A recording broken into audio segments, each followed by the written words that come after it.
All right, so thank you to my helpers helping out, passing out the note sheets for this morning.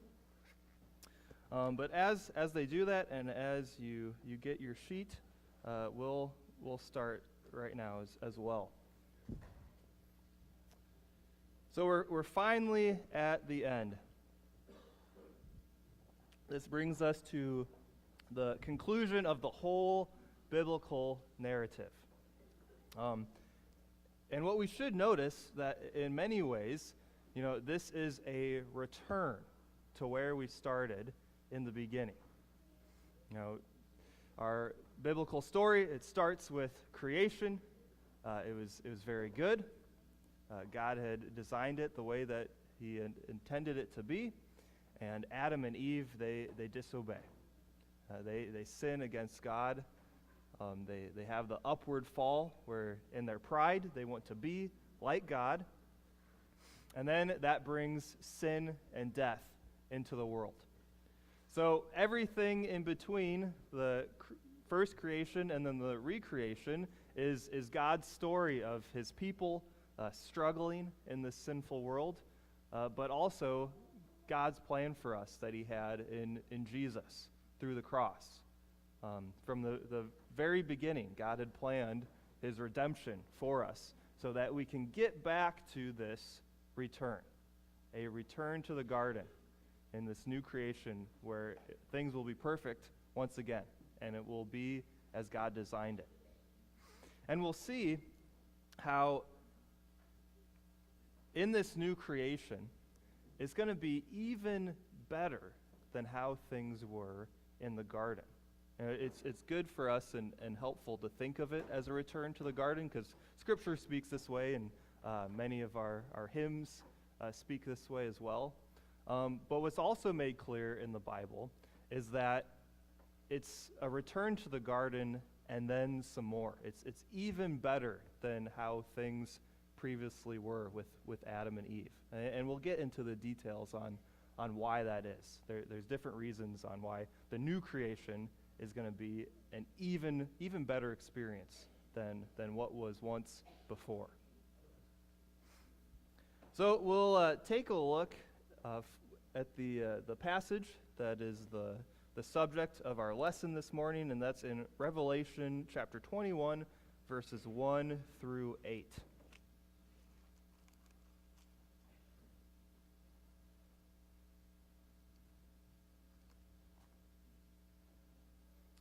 And I love this passage just because of its clear depiction of the things that we have to look forward to in the new creation. Where Jesus will wipe away every tear. There will be no mourning, no pain, no sickness, no death.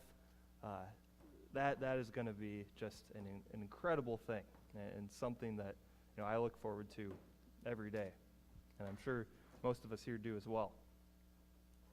So Revelation 21, verses 1 through 8, I'll read that for us. This is from John's perspective. He's having this vision, this revelation of what Judgment Day and the new creation will be like. And this is what John sees. Then I saw a new heaven and a new earth. For the first heaven and the first earth had passed away, and the sea was no more. And I saw the holy city, New Jerusalem, coming down out of heaven from God, prepared as a bride adorned for her husband. And I heard a loud voice from the throne saying, "Behold, the dwelling place of God is with man. He will dwell with them, and they will be his people. And God himself will be with them as their God. He will wipe away every tear from their eyes, and death shall be no more. Neither shall there be mourning, nor crying, nor pain any more, for the former things have passed away." And he who was seated on the throne said, "Behold, I am making all things new." Also he said, "Write this down, for these words are trustworthy and true." And he said to me, this is Jesus speaking, he's on the throne, "It is done.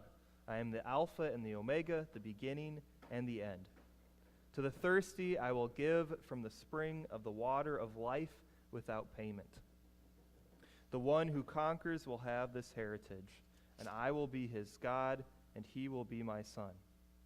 But as for the cowardly, the faithless, the detestable, as for murderers, the sexually immoral, sorcerers, idolaters, and all liars, their portion will be in the lake that burns with fire and sulfur, which is the second death. So something I'd like to point out in verse 3, which is really significant, is it talks about how in the New Jerusalem, this is the new holy city where we will all live together in the new creation.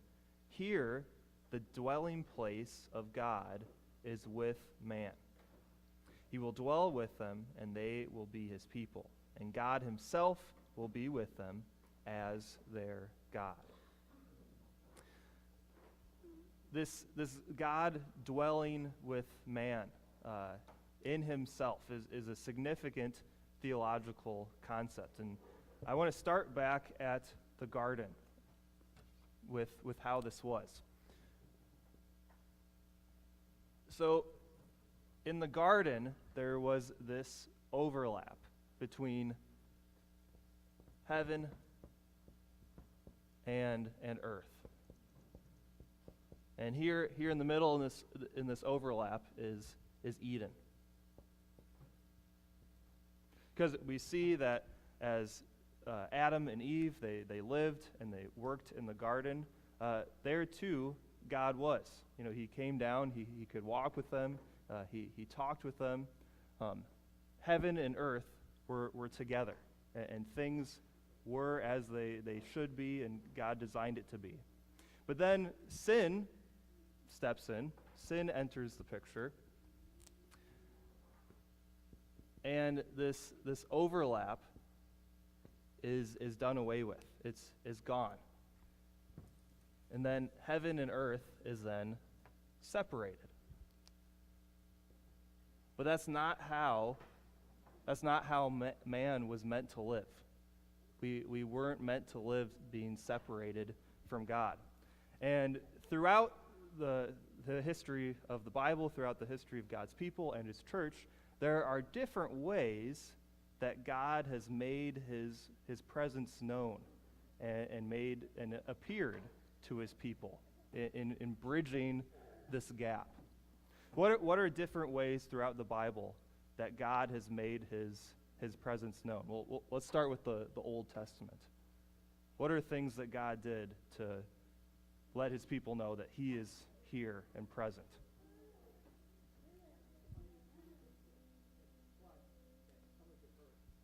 Okay, so yep, so the flood, it showed that God is just. And what did he tell Noah to do? Build an ark, right? So in that ark, he is present in that saving act of saving Noah and his family and the two of every kind of animals. That is God being present and saving them from destruction. What are other ways that God has made himself known and present?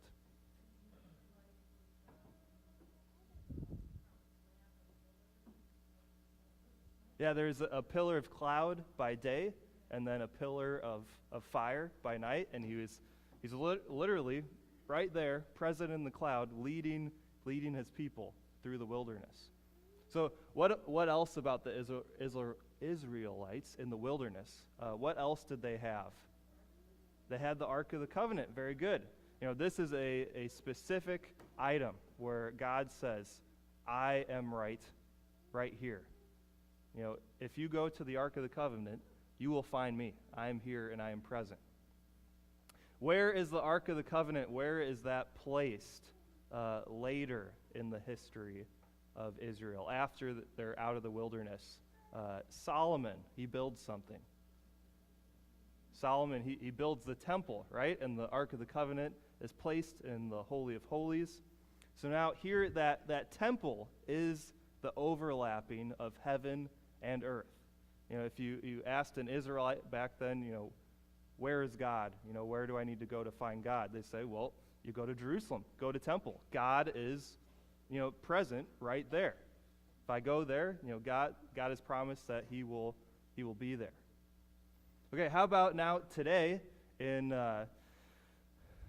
we're now in the era of the church in the New Testament times. Where is Jesus present and given to us today? Going back to the flood, He gave us a rainbow that is still with us today, the promise that He will never, ever flood the earth again, and the promise is still with us today. So that's God. Sure. Yeah, we still have the sign of the rainbow as a reminder of what God has promised, that He'll never destroy the earth in the same way. Sure, and anybody can see that. Yeah, baptism, absolutely. Through baptism, all the sacraments, baptism and Lord's Supper. In the supper, Jesus is present in His body and blood. In baptism, we receive the Holy Spirit. And, if you go to the sacraments, that is where God has promised to be present.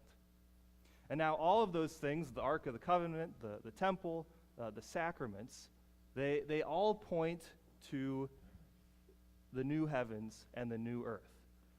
They all point to the new creation where sin is defeated by Jesus. It is done away with. And then we have the overlap, once again, of heaven and earth. And now, this is the new creation.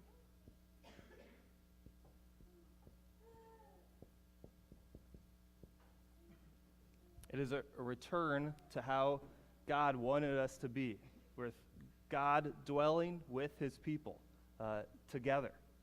This is what God had in plan for us, and what sin had destroyed, but now Jesus has defeated sin and made it how it should be once again.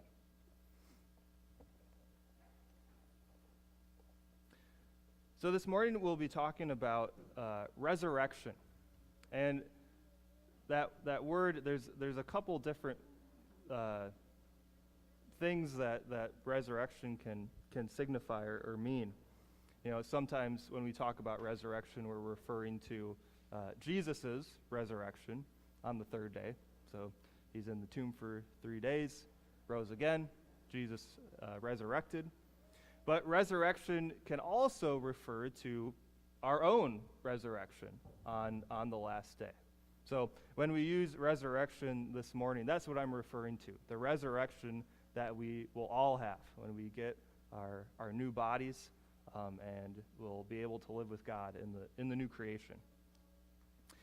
And this concept of resurrection, that all will be raised, all will be judged, both the righteous and the wicked, this idea of resurrection is all over the place in the Old Testament. And I think that's a helpful reminder for us that when the New Testament came around, this wasn't just a new innovation where the writers in the New Testament, they started making up new things, and it was completely different from what the Old Testament taught.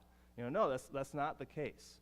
Throughout the whole biblical narrative, throughout all the different writers that God used and inspired in the Old Testament and the New Testament, we have a consistent and unified story going throughout the whole book.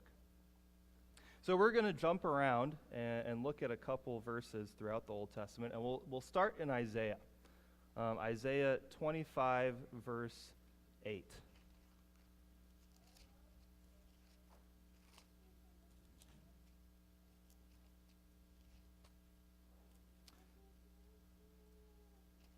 Could we have a volunteer, somebody willing and with a loud voice, to read Isaiah 25, verse 8 for us?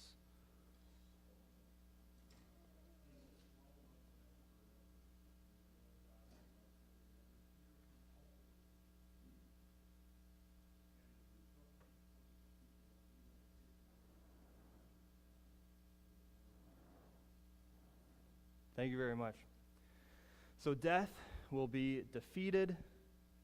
Again, we have this We see, again, this idea of wiping away the tears from their eyes.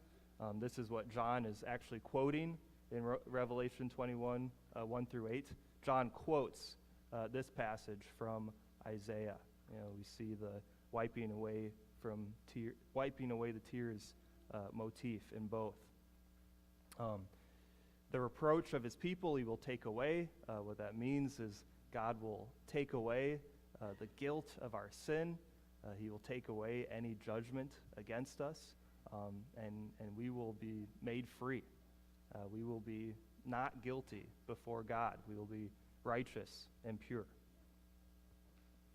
So even here in Isaiah, we see Isaiah talking about the resurrection that is to come, in the same way that the book of Revelation describes it. Okay, then also in Isaiah, in chapter 65, we'll take a look at verse 20. Isaiah 65, verse 20. Could I have another volunteer read that for us? No more shall the grief kindle, an infant who lives to be babes, or an old man who does not go out to them. For the young man shall die 100 years old, and the sinner 100 years old shall be averted. Oh, I think I did the wrong verse. Sorry about that. I meant verse 17. I was just a couple verses off. I'll read verse 17 for us. My apologies. For behold, I create new heavens and a new earth, and the former things shall not be remembered or come into mind. So again, this idea of a new creation, new heavens and new earth. And one thing that is probably worth pointing out with that phrase, new heavens and new earth, can be kind of confusing, and I know I'm guilty of this. I didn't quite understand what that meant for a long time. A new heaven and new earth, like what does that mean exactly when we're talking about new heavens? Does that mean that God is going to create, like a new spiritual dwelling place for himself? I thought there was a heaven right now. Like why do we need a new one? So in fact, when we say new heavens and a new earth, that's actually referring to primarily a physical thing. In the new creation, it's also going to be spiritual and physical together, the overlap as it should be. But when we say new heavens and new earth, that heavens is referring to like the sky and the cosmos and everything that we see in the universe. So it really means there's going to be a new earth, like the world, the planet that we live on, and then also, all of creation, the whole universe, everything that we see in the sky and the stars, all of that is going to be renewed and redeemed and made new as well. So the whole thing, all creation, the whole universe that we live in, all the galaxies, all the planets and the stars, and then specifically the earth that we live on as well, all of it is going to be made new. And that makes me ponder sometimes. We see the grand scale of this creation that God has made now, and even in it falling into sin. We see how big the universe really is, and just the vast distance of the light years, and how long it would take to try to get even to the nearest star. It makes me wonder in the new creation, what that's going to be like. Are we going to be traveling through the cosmos? Like, are we going to go on expeditions? Like, I don't know. That'd be interesting. We'll see, and we'll all find out. But what I do know is that the vastness of the universe now points to how big of a God that we have. If God created all of this just through his word, just by speaking, how much more so greater is he that can do all of this. That's a really big God that we follow, a really big God that is our Father. All right, now moving to Daniel. Daniel chapter 12.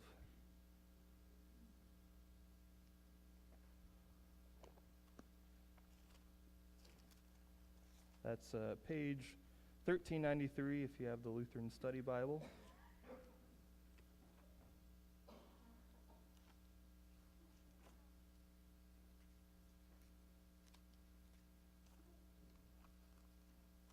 And we'll look at Daniel 12, verses 2 through 3. And I can read that for us. Okay, Daniel 12, verses 2 through 3. At that time shall arise Michael, the great prince, who has charge of your people. And there shall be a time of trouble, such as never has been since there was a nation, till that time. But at that time your people shall be delivered, everyone whose name shall be found written in the book. And many of those who sleep in the dust of the earth shall awake, some to everlasting life, and some to shame and everlasting contempt. And those who are wise shall shine like the brightness of the sky above, and those who turn many to righteousness like the stars forever and ever. And I'll read verse 4. But you, Daniel, shut up the words and seal the book until the time of the end. Many shall run to and fro, and knowledge shall increase. So here in this vision given to Daniel, he sees what Judgment Day is going to be like and what it's going to be like here on earth leading up to that. Jesus and the apostles and here in Daniel, they all talk about how leading up to Judgment Day, there's going to be trials and persecution. And we see the beginning signs of that, right now. And we have since Jesus has ascended.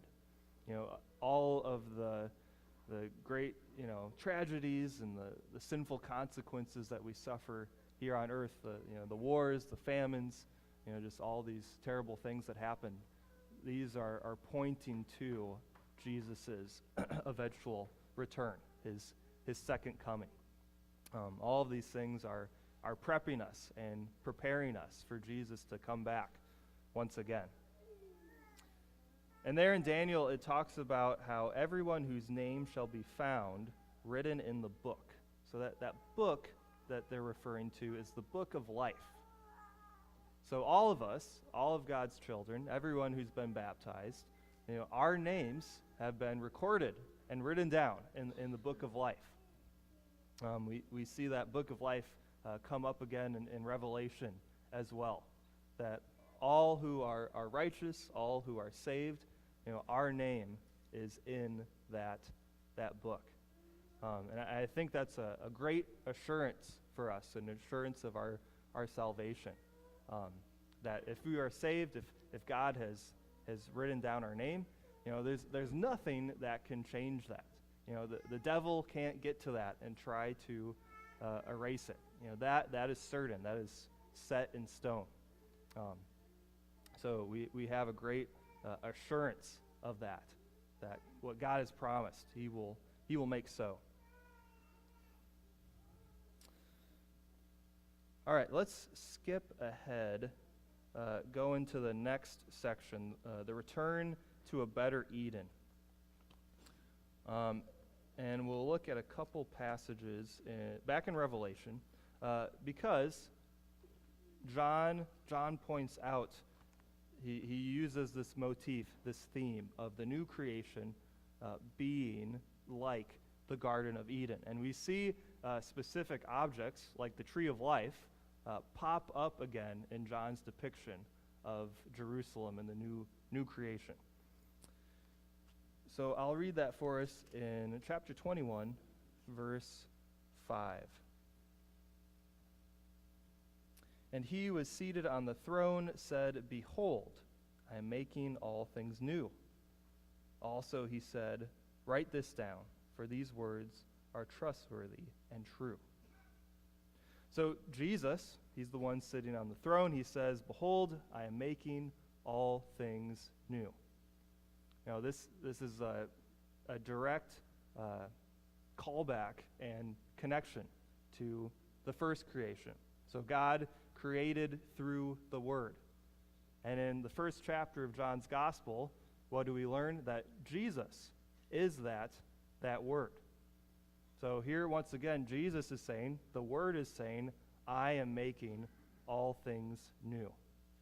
So it's a direct connection to, Genesis 1 and John 1, that here the Word Jesus is recreating everything again. And then in the next chapter, verse 22, verses 1 through 5, this is where we see the tree of life pop up again. I'll read that for us. Then the angel showed me the river of the water of life, bright as crystal, flowing from the throne of God and of the Lamb through the middle of the street of the city. Also, on either side of the river, the tree of life, with its 12 kinds of fruit, yielding its fruit each month. The leaves of the tree were for the healing of the nations. No longer will there be anything accursed, but the throne of God and of the Lamb will be in it, and his servants will worship him. They will see his face, and his name will be on their foreheads, and night will be no more. They will need no light of lamp or sun, for the Lord God will be their light, and they will reign forever and ever. And as our video pointed out, even though God is that light, you won't get sunburnt by it. There's no sunburn in the new creation.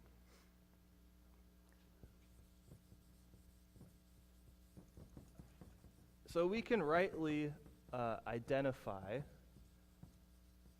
these different categories. We've talked about this in the past when making some of these connections and these parallels. When one thing in the Bible points to something else that's going to come and fulfill it and be even better. We can categorize Eden as a type. It is a type. It is pointing to something that is to come. And the antitype, or the fulfillment of that, is the new creation.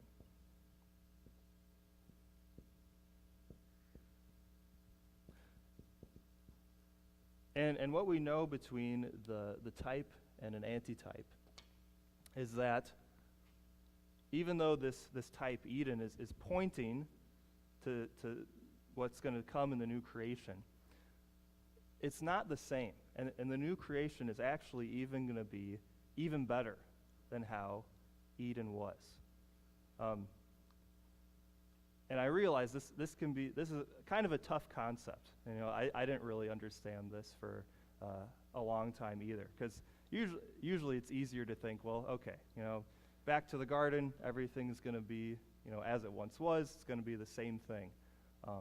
And that's helpful for teaching in a lot of different ways, but it's also going to be even more. And there's a couple reasons for that, and hopefully this quote from Luther is going to help explain why it'll be even better, why it will be even more than how the garden was. Because I want to pose this question. Got something in my eye. What if Adam and Eve never sinned? What if they never fell into sin? What would have happened? Would they just have stayed like that for forever? Okay, yeah, they would have lived forever. Yeah, no, that's true. That's absolutely right. But Luther, okay, he points something out. Luther says that even if Adam and Eve would not have sinned, there still would have been this inauguration of the new creation. It still would have come. Okay, so I'm going to read, it's a lengthy quote, but it's worthwhile. I'm going to read Luther's quote, and then I'm going to try to help decipher some of it and explain it. Because it's in, it's Luther wrote originally in German, and it's translated here into English, and some of the language is a little clunky, but hopefully I'll do a good explanation of what he means. So here we go. Moses, therefore, in this place, signifies to the spiritually minded that we were created unto a life far more excellent than and high above anything which this corporeal life, okay, so that means bodily, physical. This corporeal life is what we have right now as humans with our bodies here on earth, could ever have been. Even if nature had remained perfect and uncorrupted by sin. For godly teachers well affirm that if Adam had not fallen, God would have translated him. Okay, so there's kind of this interesting key word, translated. This is the word that, well, at least the translators of this text use. I wonder what it would have been like in Luther's original German. But he uses translated to describe this transition from physical to also physical and spiritual. Remember that overlap where heaven and earth are present and dwell together. So if Adam had not fallen, God would have translated him from an animal life to spiritual life, after a certain number of saints had been perfected. So basically what Luther is saying here is that if Adam and Eve hadn't fallen, if they hadn't sinned, at a certain appointed time, eventually after they had procreated and they had children and there were a certain number of saints in the world, then they would have been translated into this new heavenly life, this new creation that we are looking forward to as well. Now, I realize that kind of sounds a little weird, like, okay, at some appointed time, like how would God decide like when they would make this transition? You know, is there a specific number? Like why would that be? But I would be remiss to point out that that's actually pretty much exactly the same as it is, right now. When does God decide for Jesus to return? At an appointed time.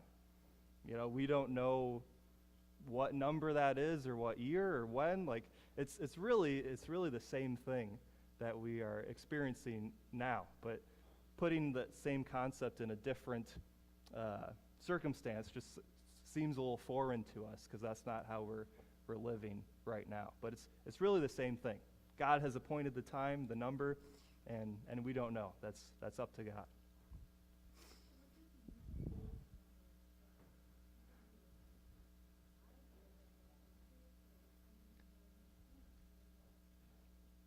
Yeah, so the certain number of saints, so saints refers to all believers, God's children, those who are righteous.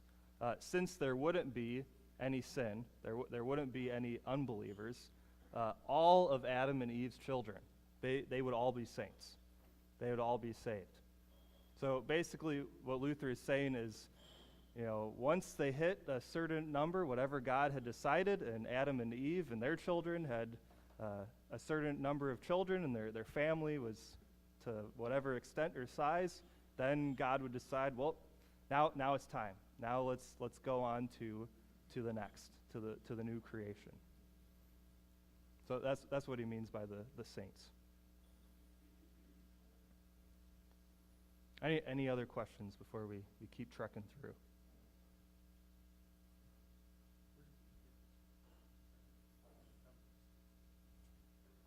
Yeah, so as he references, for godly teachers well affirm, this is the, you're going to have, variances here and there throughout Christian teaching in the church. But pretty much this is the traditional orthodox teaching throughout all the different church fathers for the last 2,000 years. This idea that Eden, as perfect as it was, God still had the new creation in mind. That was still always the plan, that they were going to make this transition. And another reason why we can kind of make sense of this is how Jesus talks about in the new creation, there is no marriage, right? We won't be beholden to those marriage vows that we have here on earth. And because of that, we can reasonably assume then that there is no need for procreation, right? Because everyone that believes here on earth and is righteous, they will be in heaven, and there's no need for more. That has been set. So that's a difference between how Eden was, how you had procreation in Eden, but not in the new creation. So that's another reason for one of these transitions from the corporeal. So that's procreation is a bodily function that we have, but then in the new creation, it would be done with. It would be fulfilled. The number has been set.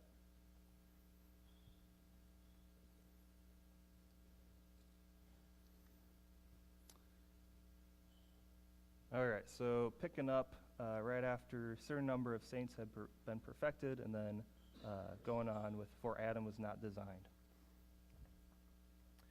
For Adam was not designed by his creation to live without food, drink, and procreation. But all these corporeal things would have ceased at an appointed time after a number of saints had been completed. And Adam, together with his posterity, that's his family, his descendants, would have been translated to a life spiritual and eternal.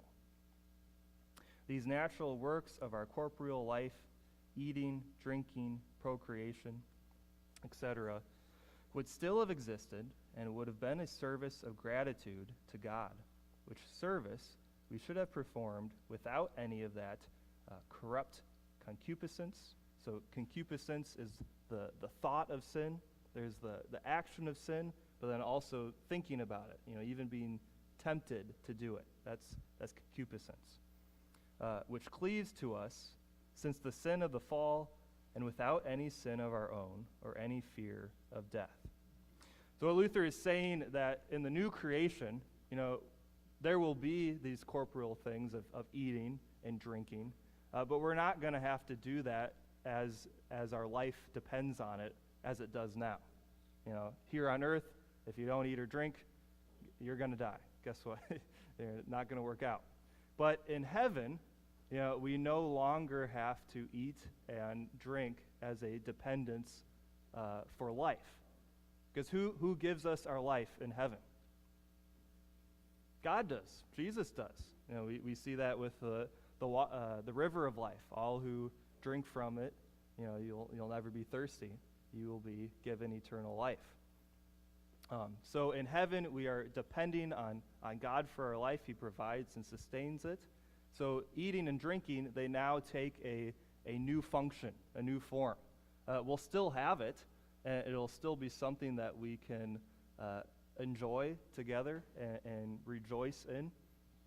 But now we do that as gratitude to God, and it's no longer something that we have to do. Otherwise, you would die if you didn't do it.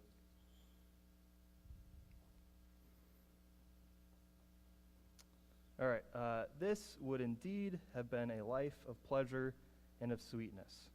Luther talking about what life would have been like if we hadn't fallen. Of such a life, it is lawful for us to think, but such a life is not now possible for us to live because of sin. This, however, we have still left to us. We can believe and with all assurance look for a spiritual life, after this present life, an end of this life in paradise, thought for us and destined for us by God through the merits of Christ. So, talk about second chances.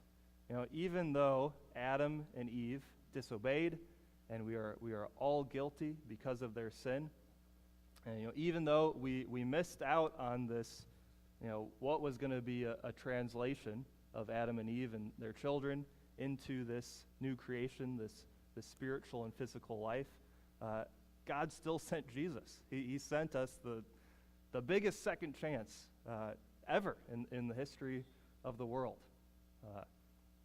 And we still have this to look forward to. What we missed out on back then, through the work and merits of Christ, we still have that second chance to look forward to in the new creation. What once was and was going to be can still be ours. It's still possible, and that's what we're going to receive come Judgment Day.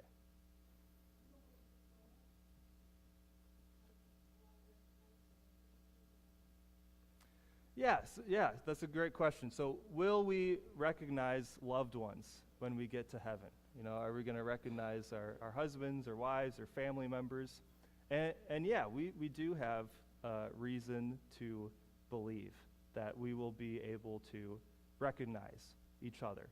And there's a couple good reasons for that. So first, when we're talking about and looking to our own resurrections, a good place to start is the resurrection of Jesus, because that's what we're taking part in, and that's what we're unified to.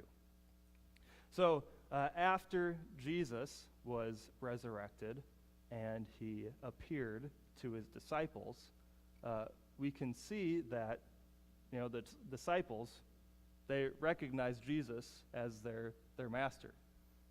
They knew who he was. It wasn't like, you have your resurrected body now, and it's like, who are you? Like, we have no idea. Like, he still had the same appearance, right? He was still recognizable to his disciples and the people that had been following him throughout all those years of ministry. Right.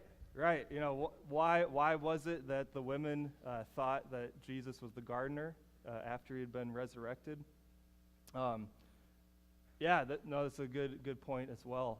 I think the reason for that is, one, the women weren't expecting to see Jesus. They were not as familiar with Jesus. Sure. But yeah, if you're not expecting to see someone dead alive, then your brain can probably write that off as, it must be the gardener or someone else. Or there's also the possibility, some commentators think that maybe Jesus had in a miraculous way disguised his identity until their eyes were opened, because we see that on the road to Emmaus, where their eyes were closed, the disciples that Jesus was talking to, and it wasn't until the very end that their eyes were open and they realized that it was Jesus with them. But also, one last thing, in the example of Jesus' resurrection, we see that he has the piercing in his side from the spear. He has the nail marks in his hands and his feet. So that shows us that in the resurrection, it isn't a unrecognizable body. It isn't something that is completely different than what we have now.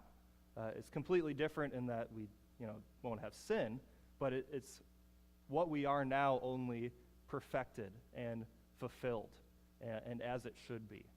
So Jesus still having those physical things from before the resurrection, he had it after. That's another good indicator that we'll be able to know our loved ones.